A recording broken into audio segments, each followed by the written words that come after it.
Patrick here, and welcome to my playthrough for Mansions of Madness. Oh yeah. And here it is, Mansions of Madness. But Mansions of Madness is weird because there's also the second edition of Mansions of Madness.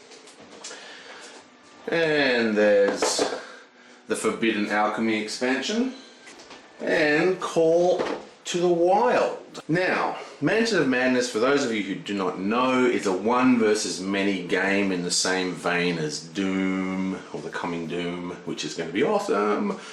Descent, blah blah blah, Imperial Assault, I think the Star Wars one's called. What's interesting is that this new edition has removed the Dungeon Master player and instead replaced it with an application that you can run on your phone, which turns it into a pure co-op or a, solo game like we're going to play today. Now this is good and bad. Mansions of Mansions was one of my favorite games in the day. I played this a lot. It was actually more popular with my group than Arkham Horror because it's a lot easier, and there was a combative aspect to it. I always played the Dungeon Master, unfortunately, but now I can play the Investigators for a change. So it's going to be interesting to see how it works. Now, if people are interested, I may actually do a traditional Edition 1 version of this game just to show you the differences. Because it's very, very different. It's not even, it's the same game, but it's not even the same game, if you know what I mean. If you've ever played Descent or Imperial Assault or Sector 7 or any of those one versus many games, you know that having that human behind the dungeon tricking you, talking to you as you're doing things, having conversations with you, trying to get past you, it's a very different vibe, and it's very cool. It's very cool. But so I'm not quite sure how this will go. Now, I wasn't originally going to get the second edition because, like I said, I love the first edition. But I heard that the second edition is compatible with all the old versions. And what I mean is that the next two expansions in second edition are actually just the tiles and monsters from these two expansions, and I think some tiles from the original. Which means if I buy the second edition, not only do I get, the second edition with the app integration, I also basically already have the first two sets of expansions, which means I should have a huge amount of stories available because you can download new quests for like $2 on the phone and that. So I figured it's for the price of upgrading this box, there's quite a lot of game that I'm getting as additional. So I'm sort of treating it like an expansion. I'm not going to sell or throw away my old editions. But we are going to play as if, with these available. So you might see, because I've actually heard that these expansions are pretty hard to get nowadays apparently. So there might be some cool stuff turn up, monsters and locations, especially I think it's Call to the Wild, has this awesome forest outside the back of the mansion. Really, really cool. But we're going to be playing second edition, baby. And to do that, I'm going to show you how I play this game. Oh. Okay, so when I play second edition with my mates, I play with my trusty bedroom television. This isn't a huge television. I think it's like 30 or 40 inches or whatever. You can get these for like $100 nowadays. It's cheaper than buying a game. Oh, what is that? Put something new on the table, my God. And then I use a device here called a Google Cast or a GoCast or something like that. It's a Google device, and what it is, it just plugs into the HDMI port, and you can transfer whatever's on your phone directly to the television. You can play Netflix on it, you can do all sorts of things. But one of the cool things you can do is just output your screen, or output sound and everything, and it'll appear on the screen. It's a great way to play this game with multiple people in a board game session setting, because no one's crowding over the app, and it's like on a nice television at the end of the table, and it works really well. So we'll see that in action. So we're going to have the first edition products are all ticked and collected. Get out of the way, cat. And because of that, we don't need the other two official products for a second edition, because they're actually included in they're actually just reprints of the original.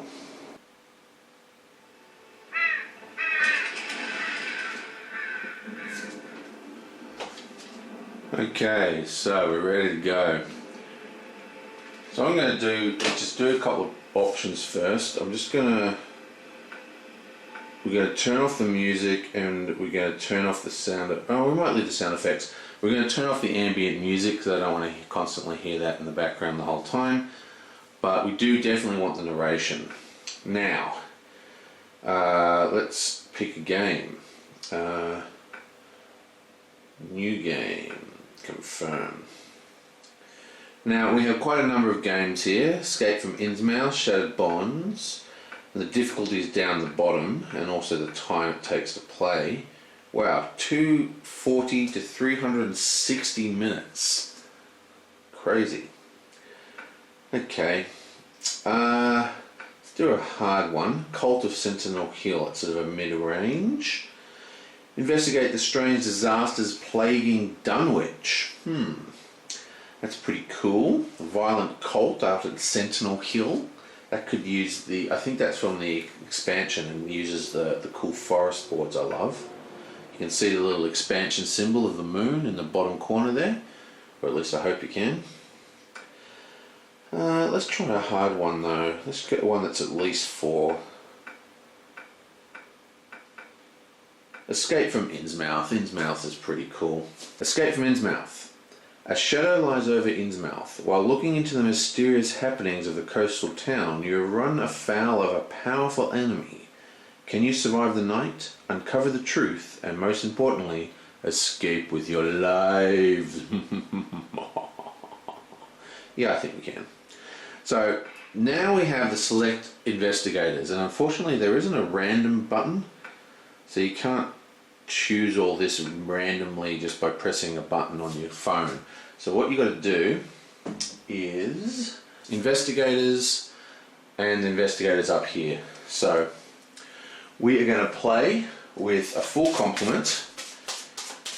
So what I usually do when I used to play this was I play 5 players, 4 investigators, 1 dungeon master. But I think we're just going to play with 5 full investigators. So we're going to do a random shuffle, but we're going to do it with my long and drawn out way that I do in all my videos, because that's the kind of pedantic fool that I am. Why? Because I love rolling dice. There's just nothing like rolling dice. Rolling dice is the thing that I enjoy. So that is what I will be using. Yeah, bam. Okay, so that's a 5, a 3, and a 1. We only have 1 success, so that's a 5. Okay.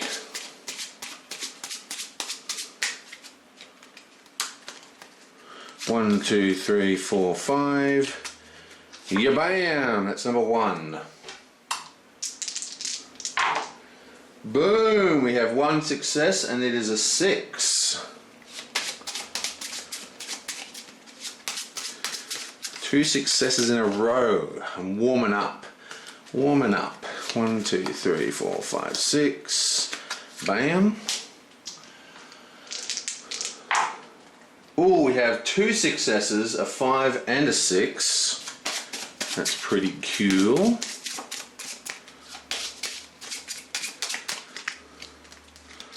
One, 2, 3, 4, 5, 6, 7, 8, 9, 10, 11. Yoink. I haven't lost a single roll yet. Yeah, bam! Another success. Oh yeah.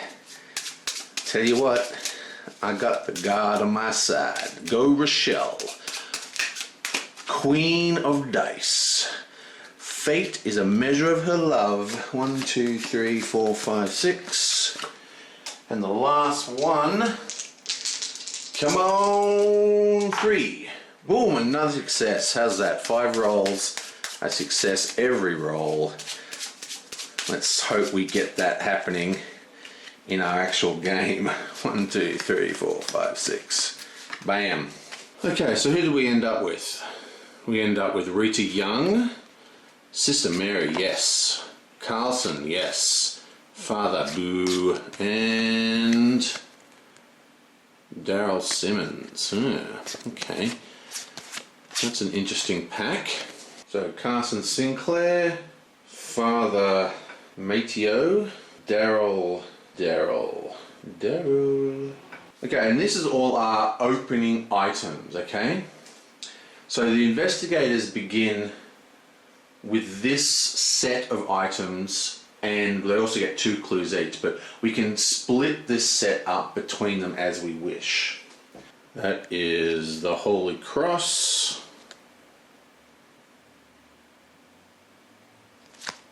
The knife. The Lucky Rabbit's Foot. The Flesh Ward, that's a spell. Shriveling, that's another spell. The oil lamp. And the old journal. So who would have these things? That the Holy Cross has got to go with the sister, right? Boom. Done. Looks like the father is kind of... Father Mato, he's got 8 sanity, so he could be a good spellcaster. Actually, so could Sister Mary. So I think what we might do is... I think he's going to take Flesh Ward, and she is going to take Shriveling. I'm going to give the knife to Rita. I'll give Carson the Lucky Rabbit's Foot. Actually, I'll give the Lucky Rabbit's Foot to the reporter. Carson can get the old journal. And I'll give Rita the lamp as well. Also, everyone gets 2 investigation tokens. Boink. And deboink. Okay, so let's just have a look at her. There's a number of stats. Obviously health, sanity, and then we've got strength, agility, observation, law, influence, and will. I'll just read their little stories and then we'll get started. The story so far. The more Sister Mary learns of the strange and arcane forces that sometimes manifest in this world, the more certain she is that it has been set upon a path to protect the innocents and to ward off those forces when possible. Armed with only the trappings of her church and an unshakable faith, Sister Mary has sought out every supernatural threat she hears of through her fellow priests and nuns. The other members of her church may dismiss such things as medieval nonsense, but Sister Mary knows all too well that evil exists in a very literal form. She also knows that if evil is left unchecked, it will bring ruin and horror on all of creation. And we have Carlson Sinclair. Oh wait, and her special power is once per round, another investigator within range may convert search or whatever, you know, like that icon into an elder sign icon. And you'll see that makes sense later on. Because she has an ability that triggers off range, I'm going to swap the Shriveling spell for the Flesh Ward spell. Because this Flesh Ward also has a within range effect for a heal, which means that she can be up the front. Okay, so we have Carlson Sinclair.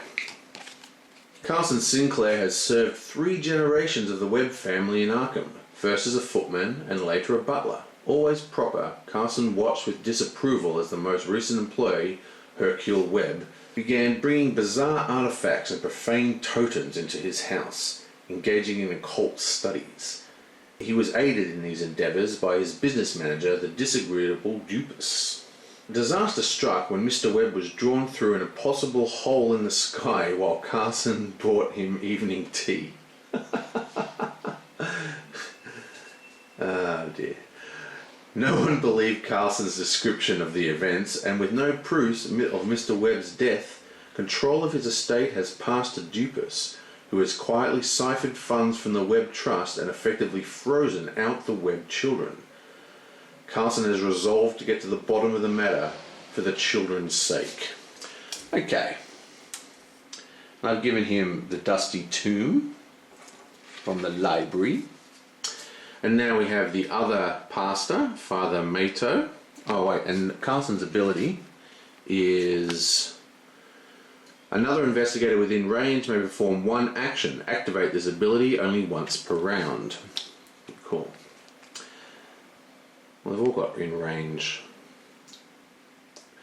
Okay, so Father Mato, or Masto, or whatever the hell it's called. Masto Castiel's life has not been easy, even, or perhaps especially, since finding his calling and becoming a priest. The past few decades in Mexico have been racked with an instability and conflict between a secular government and traditional religious populace. Father Mato struggles to balance his faith and his pragmatic concerns of preaching when the law told him he must not. But as difficult as the political situation in Mexico has been, this was not what has assaulted Mato's faith at its core. An investigation into a rash of murders and kidnappings in his home state led not to political violence as Mato had suspected, but to a gruesome and horrid cult thriving in the heart of the brewing war. How Mato wondered, could a kind and loving God allow what he saw that night to exist? His prayers are still unanswered, but Mato now seeks answers of his own. There you go. Oh, and his ability is another investigator within range becomes focused. Activate this ability only once per round. And finally, we have... Oh no, there's one more after this. Rita Young. You may move one additional space as part of the move action. Oh, awesome. Okay, story so far. Rita has always been good at running. Growing up in the South, she was well acquainted with discrimination and knowing when to make herself scarce. When she came up to Arkham to attend Miskatonic University on a track and field scholarship, she found things had not changed as much as she had hoped. The creepy people chasing after her wore black robes, not white, but Rita ran all the same. Is she supposed to be coloured?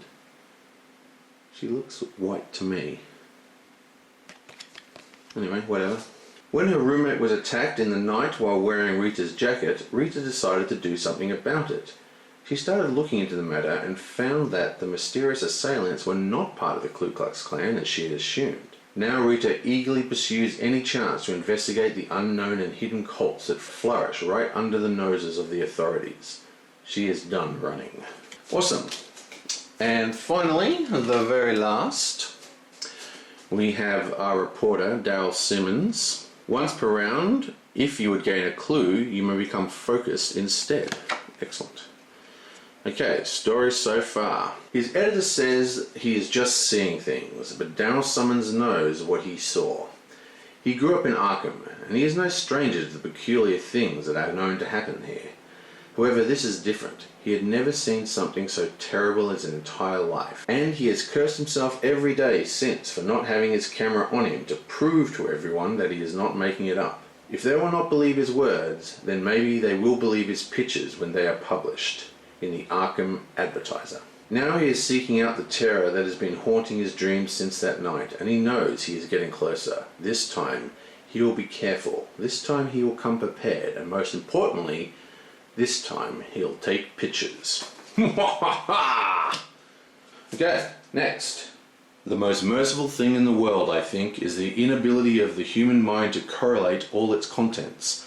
We live on a placid island of ignorance in the midst of black seas of infinity, and it is not meant that we should voyage far. Oh, they left off the best bit of the quote. Oh, quick, let's go to Google. Let's Google that quote and I'll read you the rest of it, because they left out all the good stuff.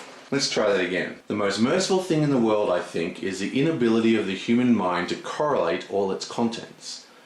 We live on a placid island of ignorance in the midst of black seas of infinity, and it is not meant that we should voyage far. The sciences, each straining in its own direction, has hitherto harmed us little, but some day the piecing together of dislocated knowledge will open up such terrifying vistas of reality and our frightful position therein, that we shall either go mad from the revelation or flee from the deadly light into the peace and safety of a new dark age. H.P. Lovecraft. A strange feeling crawls across your skin as you step off the bus into the small Massachusetts town of Innsmouth. Everywhere you go, you can feel the gaze of the locals' unblinking, watery eyes on your back.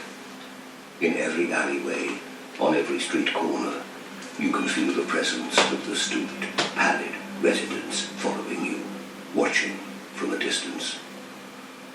You came to the coastal town at the behest of Professor Harris, a mutual friend, who asked you to gather information on the lineage of the Marsh family. However, after only half a day walking the streets of Innsmouth, all you can think about is leaving the town and its unnerving residents far behind you. You check both the bus and the train, but strangely, both have stopped running. As the sun begins to set, you come to a frightening realization. You are trapped in Innsmouth. You rent an hotel room under a false name and resolve to hole up until morning. With the door to your room securely latched, you're finally safe from the prying eyes of the locals. Or so you think. Aha! The hotel you found is a ratty hole in the wall on the back streets near the shores of the town. Place 2 street tiles as indicated. Outside the hotel, the street stretches up the hill towards the centre of town. Place a site token. The street continues to the east past the storefront. Place a site token there. To the west, the street narrows into an alley that stretches along the side of the hotel. Place a site token there. Dim light fills the tiny hotel's interior hall. The hotel has only 2 rooms for rent. Place the interior hall tile at the door and a wall as indicated. 3 other doors lead out into the hall. 1 door leads to the side alley, and there are 2 other, and the other 2 are marked 1 and 2. You check your room key. You will be staying in room 1. Place explore tokens as indicated. You cram into your room and find it furnished by a lone bed with threadbare sheets and a bookshelf that holds 2 yellowing tomes. Letting the situation sink in, you pace nervously around the confines of the small room. Place your investigated figures as indicated. Moonlight spills through a dingy window looking out towards the docks. Place a search token as indicated. You glance over at what little research you have managed to gather on the Marsh family thus far. The investigator holding the old journal can review the gathered evidence by interacting with it in the app. Everyone in the room jumps as you hear the sound of the door hand jiggling. Someone outside is trying to open the locked door. Place an explore token as indicated. Your eyes dart around the room, stopping at the only other door which leads to the back hall and the bathroom of the hotel. Place an explorer token. Bam! Okay, so that's that. Not quite sure why we're all sharing a room together. You'll note the old expansion bases have these little black discs just to differentiate them, which is cool. It also means that they're not actually attached, so you can actually you know, like a proper miniature, remove the original bases because they're just stuck on. While the modern ones, it's all part of the same mold, so you can never change the bases, which sucks. Hardest part of doing these things is getting a nice setup on the on the table. It's easy to film. Okay, so here you go. Now I did some fiddling around with the items. Father Malto has the flesh ward still. Sister Mary has the cross and shriveling. Carlson Sinclair has the old journal. Rita has the lucky rabbit's foot and the knife. And Daryl Simmons has the lamp. And that is it. We are now set up and ready to rumble. So, I will see you guys next time for the gameplay video. Catch you later.